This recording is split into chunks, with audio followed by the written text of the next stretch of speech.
ఇక షర్మిలమ్మ గారి గురించి చెప్తున్నారు. ఎవరి షర్మిలమ్మ గారు?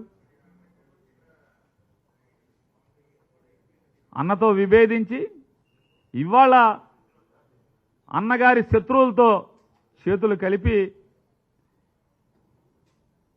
10 ఏళ్ల క్రితమేమో మా కుటుంబాన్ని చిన్నాభిన్నం చేస్తున్నారు. నా తండ్రి ద్వారా అధికారాన్ని పొంది నా తండ్రితో సహా మా కుటుంబాన్ని ఇబ్బందుల పాలు చేస్తున్నారు. అన్యాయంగా అక్రమంగా కేసులు కట్టి మమ్మల్ని బజారు పాలు చేస్తున్నారు అని చెప్పి మాట్లాడినటువంటి ఆవిడ ఇవాళ అదే జెండా మోసే స్థితిలో అది ఆవిడది ఏ రకమైనటువంటి నడవడిక? జెండా మోయటమే కాకుండా ఇవాళ బజారుకి ఎక్కి సొంత అన్నని ఏ రకంగా మాట్లాడుతుందో ఆవిడ. మరి మాట్లాడినప్పుడు యుద్ధంలోకి వచ్చిన తర్వాత అన్నని దూషిస్తున్నప్పుడు అన్న సైన్యం ఏం చేస్తారు?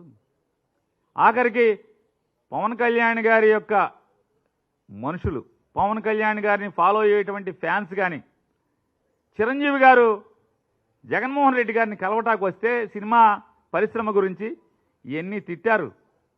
మీరు చెప్పేటువంటి మీ జనసైన్యమా జనసైకుల ఏంటిది? అది జనసైకుల జనసైన్యమా? వాళ్ళెవరు?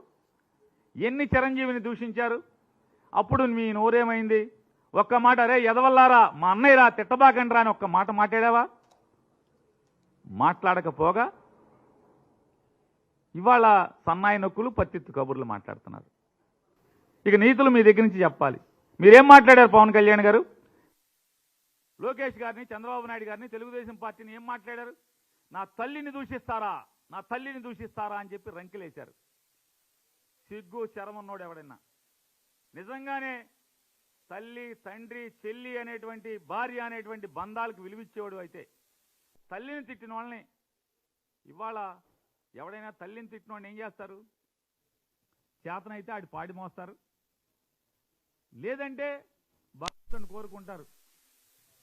వాడికి ఇంత దుర్మార్గంగా నేను ఆడికి మేలు చేస్తే నా తల్లిని తిట్టారు, అవమానించారు కాబట్టి భగవంతుడా వారి పాపాలని కడిగయ్యో లేకపోతే వాళ్ళ పాపాలకు తగ్గ శిక్ష అయ్యో అని కోరుకుంటారు. కానీ మనం ఏం చేస్తున్నాం? పల్లకి మోస్తున్నాం. తల్లిని తిట్టిన వాళ్ళ లేదా నువ్వు ముఖ్యమంత్రి అవ్వాలి, నువ్వు ముఖ్యమంత్రి అవ్వాలి, మా ప్రాణం పెడతాము, మేము చచ్చిపోతాం అని చెప్పని ఏ రంగం వేస్తున్నటువంటి మీ వాళ్ళందరినీ కూడా అరే మనకి సీన్ లేదురా, మనం పల్లకి మోయటమేరా, మనం ముఖ్యమంత్రి అవ్వలేము, నేను ఎమ్మెల్యేని అవ్వలేను, మీరు ఆగండి అని చెప్పని ఇట్లాంటి స్థైర్యాన్ని చంపే మాటలు మాట్లాడేవాడిని ఏమంటారు భారతంలో? యుద్ధం చేయాల్సిన వాడిని, యుద్ధానికి సిద్ధమైనటువంటి వ్యక్తుల్ని మానసిక స్థైర్యాన్ని చంపేవాడిని ఏమంటారు? శల్యుడు అంటారు.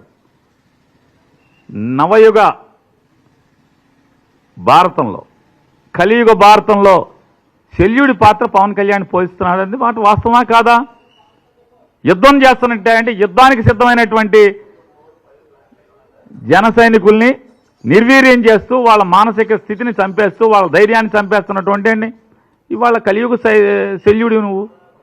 నాడు కర్ణుడి ధైర్యాన్ని నిర్వీర్యం చేయడానికి ప్రయత్నం చేసిన శల్యుడు ఇవాళ మీ పార్టీ కార్యకర్తల్ని స్థైర్యాన్ని యుద్ధం చేద్దామని రెడీ అవుతుంటే ఆయుధాలను పక్కన పడేయండి, మనం పల్లకి మొయ్యాలి, మన చేతిలో ఆయుధాలు కాదు, మన చేతిలో పల్లకి పట్టి ఉండాలి, పల్లకి కమ్మి ఉండాలని చెప్పి చెప్తున్నాడు. నువ్వు శల్యుడితో కదా శల్యుడు. మరి నువ్వు శల్యుడివి కాబట్టి అర్జునుడు అంటే నువ్వు పోల్చుకుంటున్నావు.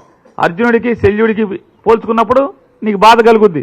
ఆ బాధతో మాట్లాడేటువంటి మాటలు అట్లాగే ఆ పక్క